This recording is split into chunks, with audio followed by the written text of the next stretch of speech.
अंग्रेज चले गए लेकिन हमारे देश के लोगों के अंदर से अंग्रेजियत नहीं गई। क्या आप एक ऐसी सिचुएशन को इमेजिन कर सकते हैं जहाँ पे जिन लोगों को धोखा दिया, लूटा गया, मारा गया, उनके कल्चर को ख़त्म कर दिया, वही लोग आज अपने लुटेरों को अपना आदर्श मानते हैं, उन्हें फॉलो करते हैं और उनकी तरह ही बनना चाहते हैं। अंग्रेज़ों ने इस तरह से हमारी मेंटालिटी को चेंज कर दिया कि आज हम लोग अपने ही कल्चर का, ट्रेडिशंस का, हिस्ट्री का, लैंग्वेज का, लुक्स का, कलर का मजाक बनाते हैं और इसमें बहुत प्राउड लेते हैं कि हम तो आज बहुत मॉडर्न हो गए हैं। वेस्ट का भारत पर इतना इन्फ्लुएंस पड़ गया है कि आज के दिन हमारा एंशिएंट विजडम एंड नॉलेज जो हमारे कल्चर एंड लैंग्वेज में है उसे हम खोते जा रहे हैं और धीरे धीरे वेस्टर्न कल्चर को अडॉप्ट करते जा रहे हैं। वोकिज्म के कारण हमारी जो नई जनरेशन आ रही है उसे हिस्ट्री और कल्चर का कोई सेंस ही नहीं है। उनके अंदर जो इन्फॉर्मेशन डाल दो वो वैसे ही बन जाएंगे। इसी का फायदा उठाकर उनके अंदर वेस्टर्न वैल्यूज को भरा जा रहा है और इंडियन ट्रेडिशनल वैल्यूज को कल्चरली बैकवर्ड बताकर रूट लेवल से खत्म करा जा रहा है। अब कोलोनाइजेशन केवल दूसरे की लैंड ऑक्यूपेशन तक सीमित नहीं रह गया है। हम आज भी मेंटली कोलोनाइज्ड हैं क्योंकि हम वैसे ही सोचते हैं जैसे हमारी कोलोनाइजिंग पावर्स चाहती हैं। असली कोलोनाइजेशन तब होता है जब लोग अपने ही कल्चर को ओल्ड फैशन एंड यूजलेस बोलते हैं, गालियां देते हैं और अपने कोलोनाइजर्स को बहुत अच्छा मानते हैं। भारत में अंग्रेजों के पहले गांव-गांव में गुरुकुल होते थे। उन गुरुकुल में हर तरह की शिक्षा और विद्या दी जाती थी। भारत पर राज करने के लिए भारत का गुरुकुल सिस्टम, जो कि सोसाइटी का बैकबोन हुआ करता था, उसे खत्म करना बहुत जरूरी था। इसलिए अंग्रेजों ने आके हमारा गुरुकुल सिस्टम पूरी तरह से बंद करवा दिया। उसके बाद अंग्रेजों ने अपने स्कूल्स खुलवाए, जिसे वो कॉन्वेंट स्कूल्स कहा करते थे। अंग्रेज अधिकारी टीबी मैकॉले ने पूरा एजुकेशन सिस्टम डिजाइन किया था जो आज तक चला आ रहा है।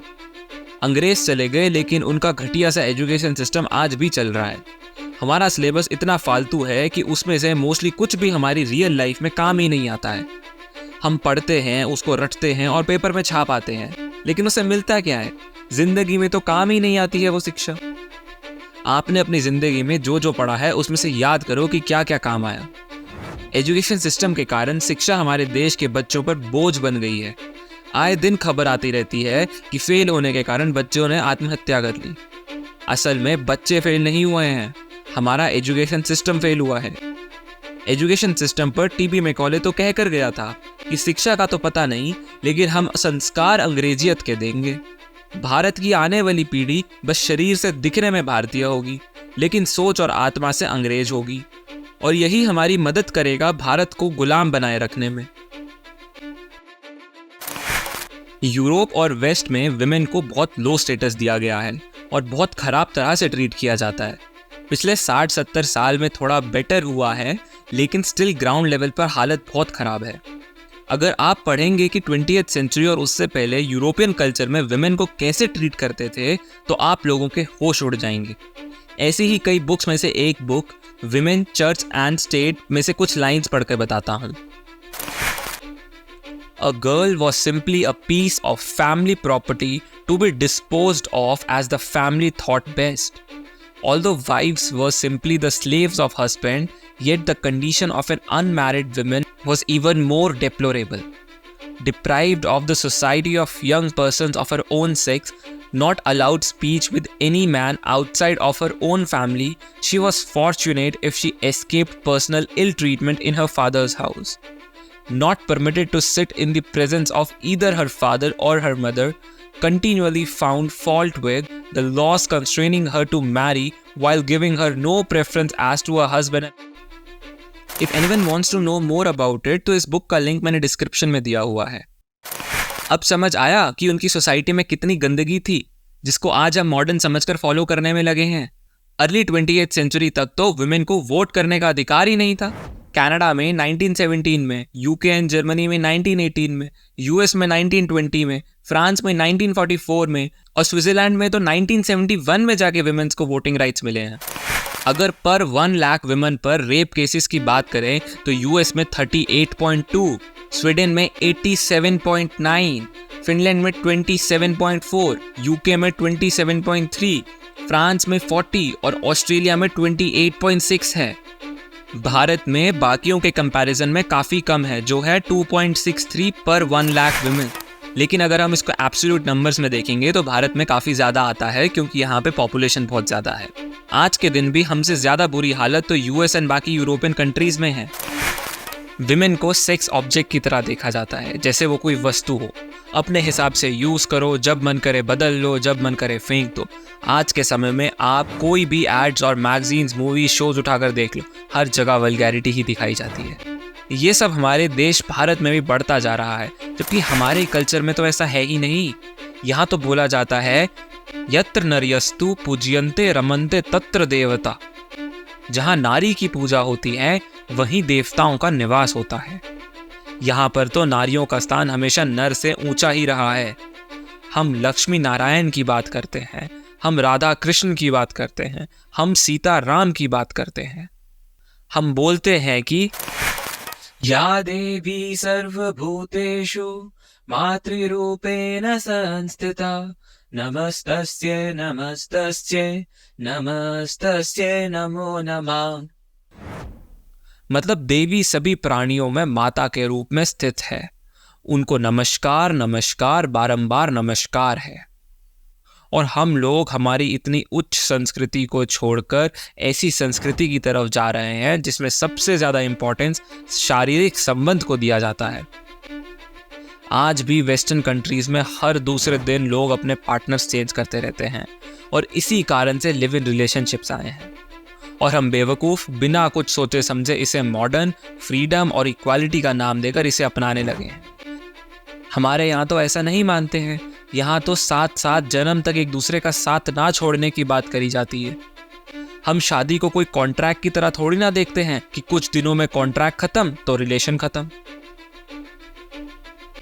लेकिन आज हम विदेशी प्रभाव में इतने जकड़ गए हैं कि जिस विदेश में स्त्रियों की इज्जत और सम्मान कभी रहा ही नहीं, वैसी ही बेइज्जती और असम्मान को हमने करना शुरू कर दिया है। इसलिए बहुत ज़रूरी है कि हम अपने कल्चर की डेप्थ में जाके उसे समझें और उसे अपनाएं, और वेस्ट के घटिया कल्चर से बिल्कुल भी इन्फ्लुएंस ना हो। बहुत लोग तो ये बोलते हैं कि हम लोगों को तो ब्रिटिश एम्पायर का शुक्रिया अदा करना चाहिए, क्योंकि वो हमारे देश में रेलवेज लेकर आए। अरे भाई, पहले ये तो समझो कि उनका ऑब्जेक्टिव क्या था। वो रेलवेज को अपने लिए लाए थे ताकि जगह जगह से वैल्यूएबल कमोडिटीज एंड अपनी लूट को ब्रिटेन ले जा सकें।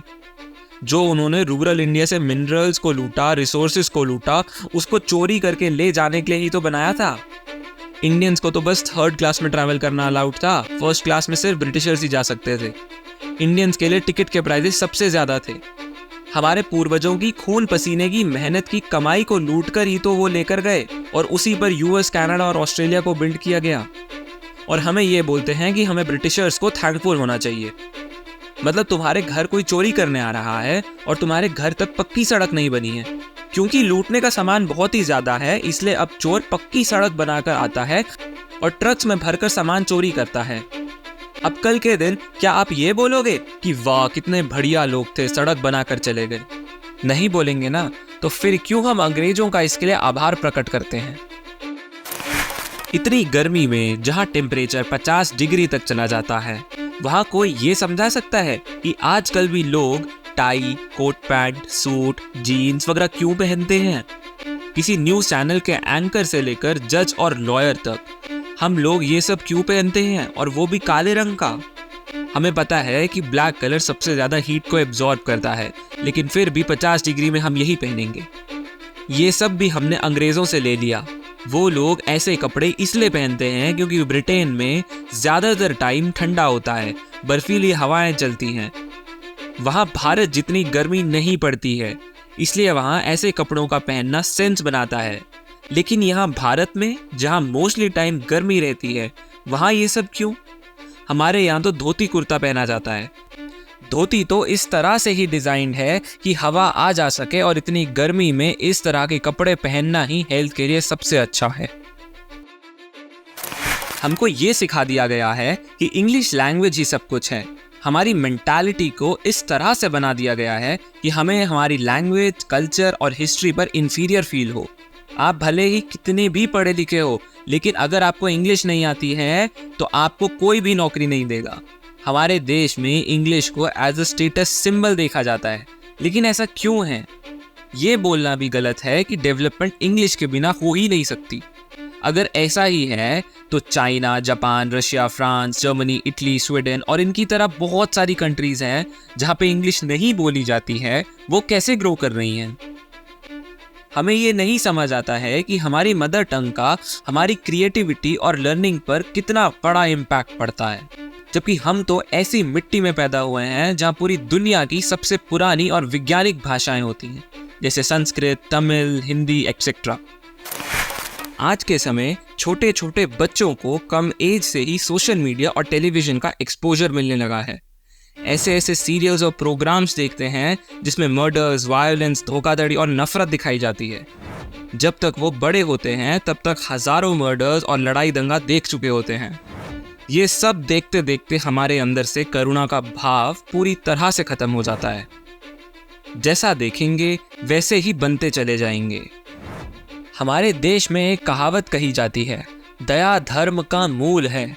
और अगर हमारे अंदर दया का भाव ही नहीं रहेगा तो हमारा धर्म और संस्कृति भी मिट जाएंगे। हमारा youth is hyper active on social media, लेकिन वो पूरी तरह से कंफ्यूज्ड, डाइवर्टेड और डिस्ट्रैक्टेड है। एक और चीज़ जो हमारी सोसाइटी को अंदर तक ख़त्म कर सकती है वो है वल्गैरिटी। इतना वल्गर कंटेंट अवेलेबल है ऑनलाइन, और ये सब जानकर मुझे इतना बुरा लगता है और शर्म आती है कि लोग इस तरह के ट्रेंड्स को फॉलो करते हैं और उसे एडमायर करते हैं। एक कहावत है कि if wealth is lost nothing is lost, if health is lost something is lost, but if character is lost everything is lost. इसलिए बहुत ज़रूरी है कि हम अपना टाइम ये सब फालतू चीज़ों से हटाएं और उसको सही जगह पर लगाएं। मुंबई में बैठे हुए फिल्म मेकर्स हमारे भारतीय कल्चर, लाइफस्टाइल और ट्रेडिशंस का मजाक बनाते हैं और केवल ग्लैमर और उल्टी सीधी चीज़ें दिखाते हैं। आजकल के एक्टर एक्ट्रेसेस पैसों के लिए कुछ भी करते हैं। उनकी रिस्पॉन्सिबिलिटी बनती है कि वो जो भी पब्लिकली कर रहे हैं वो सोच समझ कर करें, क्योंकि उसका उनके फॉलोअर्स पर बहुत इम्पैक्ट पड़ता है। लेकिन नहीं, ऐसे ऐसे एड्स और मूवीज़ करते हैं जिससे हमारा यूथ ही गलत रास्ते पर जा रहा है। हम लोग उसको मॉडर्न समझकर एडमायर करते हैं और वैसे ही बनते जा रहे हैं। इससे हम हमारी आइडेंटिटी को धीरे धीरे लूज कर रहे हैं। ऐसा करने से हमारी सोसाइटी में नई फॉल्ट लाइंस बनती जाएंगी और इसी का फ़ायदा उठाकर भारत के दुश्मन इसको और ज़्यादा एक्सप्लॉइट करते जाएंगे। हमारी पॉपुलेशन वर्ल्ड की यंगेस्ट पॉपुलेशन है। Around 66% of our population is below the age of 35। किसी भी देश का फ्यूचर उसके यूथ के हाथों में होता है। हम चाहें तो इसे बिगाड़ भी सकते हैं और चाहें तो भारत को वापस से विश्व गुरु भी बना सकते हैं। पता नहीं क्यों हम सोशल मीडिया पर उन लोगों को फॉलो और एडमायर करते हैं जो हमारे देश के लिए ही उल्टा सीधा बोलते हैं और वेस्टर्न वैल्यूज़ को मॉडर्न मानते हैं। स्पाइडरमैन, सुपरमैन, एवेंजर्स, यही सब आजकल हमारे हीरोज़ रह गए हैं, जबकि हम तो ऐसी पवित्र भूमि पर पैदा हुए हैं जहां अनगिनत योद्धा और महान लोगों ने जन्म लिया है। हम क्यों भगत सिंह, चंद्रशेखर आज़ाद, सुभाष चंद्र बोस, राणा सांगा, महाराणा प्रताप, छत्रपति शिवाजी महाराज, रानी लक्ष्मीबाई, रानी अहिल्याबाई होलकर इत्यादि को फॉलो क्यों नहीं करते हैं? उनसे क्यों हम सीखते नहीं हैं? मैं अपने यूथ से यही अपील करता हूँ कि चलो मिलकर अपने देश को आगे लेकर जाते हैं। ऐसा भारत बनाते हैं जहाँ सभी के पास पढ़ने का समान अधिकार हो, नारी की इज्जत की जाती हो और कोई भूखा ना सोए। ऐसा भारत बनाते हैं जिसका संकल्प हमारे देश के स्वतंत्रता सेनानियों ने देखा था और उसी उम्मीद में उन्होंने अपनी मातृभूमि के लिए प्राण न्यौछावर कर दिए थे।